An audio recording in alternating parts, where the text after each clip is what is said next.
Hello students, welcome back to another video of economics. मैं लेकर आया हूँ आपके सामने इकोनॉमिक्स का एक और बेहतरीन टॉपिक, जिसमें हम आज डिस्कस करने वाले हैं बजट लाइन के बारे में।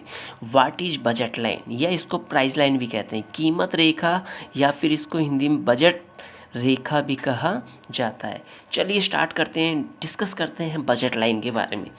क्या है प्राइस लाइन और बजट लाइन? देखिए definition, budget line is a graphical representation of all possible combinations of two goods. यानी कि बजट लाइन जो है ग्राफिकल प्रेजेंटेशन है, यानी कि रेखा चित्र के रूप में प्रस्तुतिकरण है जो विभिन्न कॉम्बिनेशंस को, यानी कि दो वस्तुओं के विभिन्न कॉम्बिनेशन को क्या करता है, शो करता है। Which can be purchased with the given income and price, यानी जो कंज्यूमर एक इनकम लेवल पर यानी दिए हुए प्राइस पर, जो मार्केट में प्राइस दिया हुआ है और अपने इनकम लेवल पर जिसको क्या करता है, परचेज करता है। Such that the cost of each of this combination is equal to the money income of the consumer. जो भी कॉम्बिनेशन दिया गया है यहाँ पे, वो सारे कॉम्बिनेशन क्या है, यहाँ पे इनकम लेवल को शो करते हैं कि यहाँ पे जितनी भी इनकम है कंज्यूमर की, वो उन कॉम्बिनेशन के इक्वल है। यानी जो भी कंज्यूमर इक्विलिब्रियम प्राप्त करेगा, यानी जो भी कमोडिटी क्वांटिटी प्राप्त करेगा, कॉम्बिनेशन प्राप्त करेगा, उस पर कंज्यूमर की इनकम इक्वल क्या होगी, स्पेंड होगी, इक्वल स्पेंड होगी, राइट। चलिए देखते हैं, इसका इक्वेशन है बजट लाइन का, P1x1 plus P2x2 is equal to M। P1 यहाँ पे होता है प्राइस ऑफ कमोडिटी X, और यहाँ पे X1 होता है quantity of commodity X, plus P2 price of commodity 2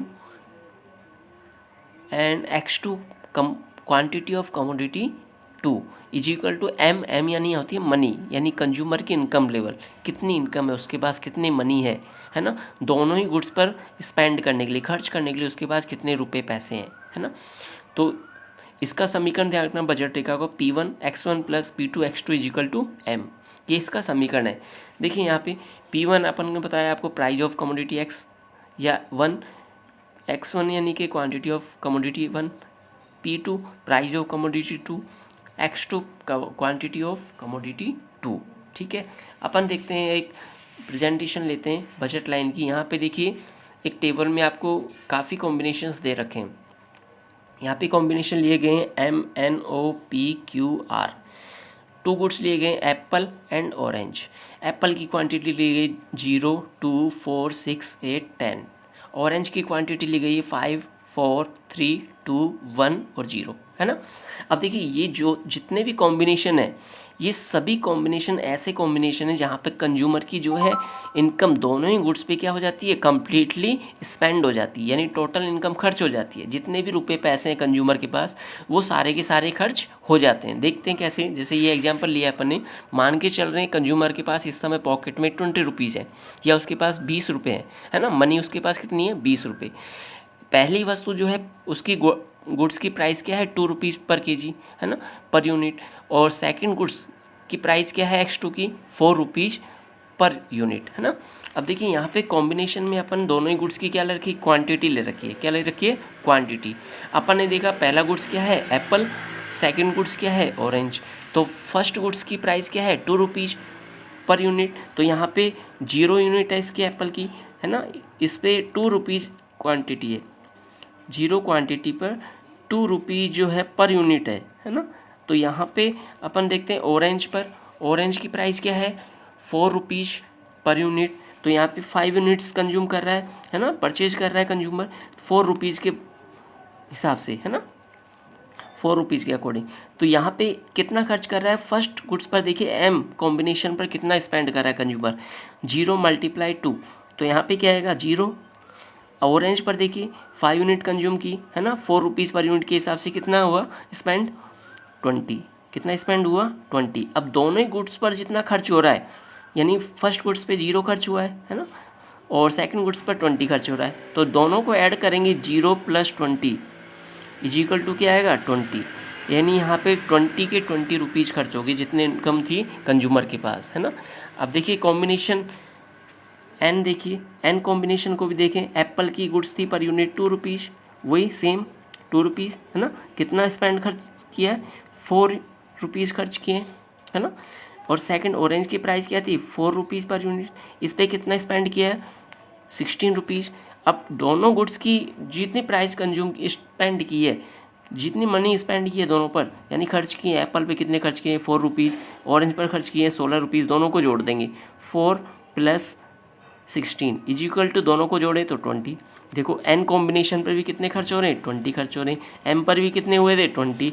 अब देखो ओ पर भी देखो 2 रुपीज़ पर यूनिट कितना हुआ 8 रुपये खर्च हो गया पर एप्पल पर।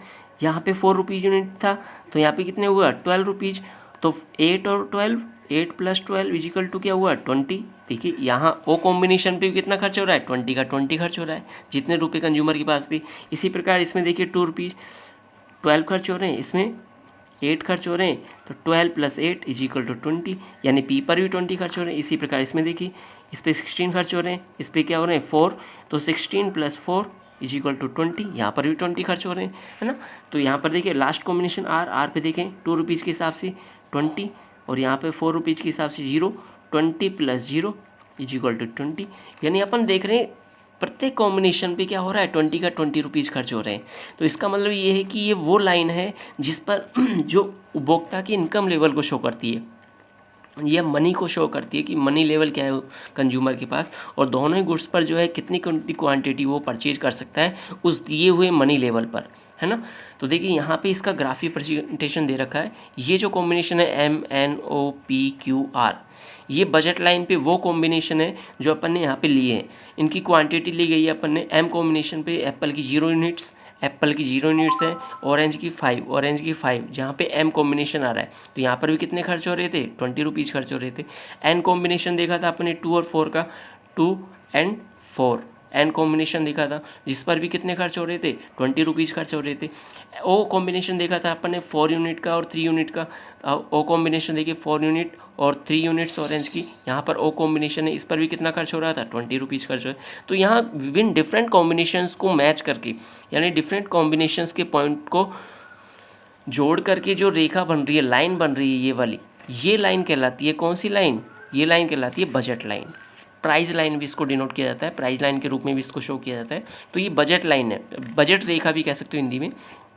यानी यहाँ पे जितने भी कॉम्बिनेशन है, जो भी क्वांटिटी मिल रही है कंज्यूमर को इन पर, है ना, इस लाइन पर, तो वहाँ पर उसके क्या हो रहे हैं 20 के 20 रुपीज़ खर्च हो रहे हैं। ठीक है, इसके बाद देखिए यहाँ पे इसके अलावा के पॉइंट और दे रखा है। यहाँ पे मान लो कोई के पॉइंट है, तो ये जो के पॉइंट है वो बजट लाइन के क्या है, बाहर है, आउटसाइड है। तो अपन देखते हैं कि अपने पास कितने रुपीज़ है, केवल 20 रुपीज़। अगर ये के पॉइंट अपन को लेना है, यानी इतनी क्वांटिटी लेनी है अपन को, तो ज़्यादा खर्च करने पड़ेंगे। लेकिन अपने पास ज़्यादा रुपये हैं क्या, नहीं है सर, 20 से ज़्यादा रुपये तो है ही नहीं अपन। तो ये जो के पॉइंट है, इस पर जो क्वांटिटी मिल रही है एप्पल की और ऑरेंज की, वो अपने को प्राप्त नहीं हो सकती। इसलिए कहा गया इस पॉइंट को अनअटेनेबल कॉम्बिनेशन, यानी कि जो कंज्यूमर को प्राप्त नहीं हो सकता। यो क्यों, बिकॉज क्योंकि वो क्या है इनकम लेवल से बाहर है, आउटसाइड इन इनकम लेवल, क्योंकि वो बजट लाइन के आउटसाइड है ना। इसी प्रकार देखो अंदर की बात करें, बजट लाइन की इनसाइड की बात करें, तो यहाँ पे जे पॉइंट है, ये अटेनेबल है। क्यों, क्योंकि ये बजट लाइन के अंदर है। अंदर का मतलब ये है कि अपन 20 रुपीज़ से भी कम खर्च कर सकते हैं। जैसे अपनी इच्छा है तो 8 रुपये, तो 8 भी खर्च कर सकते हैं। अपन चाहते हैं 10 रुपये खर्च करना दोनों वस्तुओं पे, 10 रुपीज़ भी खर्च कर सकते हैं। अपन चाहते हैं कि 8 रुपीज़ खर्च करें, 9 रुपीज़ खर्च करें, है ना, या 15 रुपीज़ खर्च करें, तो अपन उतने खर्च में कम खर्च कर सकते हैं, लेकिन उससे ज़्यादा खर्च नहीं कर सकते। तो बजट लाइन के नीचे जितने भी कॉम्बिनेशन आएंगे अंदर, है ना, इनसाइड में, वो सारे कंज्यूमर के लिए अवेलेबल हैं। कंज्यूमर क्या कर सकता है, उन कॉम्बिनेशंस को ले सकता है। यहाँ पर जैसे कोई मान लीजिए पॉइंट है एम के पॉइंट,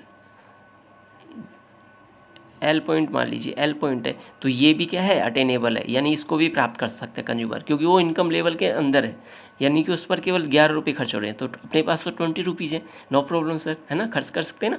तो इसके अंदर इनसाइड जितने भी कॉम्बिनेशन आएंगे वो सारे अटेनेबल है, जो प्राप्त हो सकते हैं कंज्यूमर को। लेकिन बजट लाइन के बाहर, जैसे एक के पॉइंट था, कोई यहाँ पॉइंट है, कोई यहाँ पे पॉइंट है, कोई यहाँ पर हो, मान लो कोई यहाँ पे पॉइंट हो, तो वो अनअटेनेबल है, जो कंज्यूमर को प्राप्त नहीं हो सकता। क्यों, क्योंकि वो बजट रेखा से बाहर है, उसकी आय की क्षमता से बाहर है।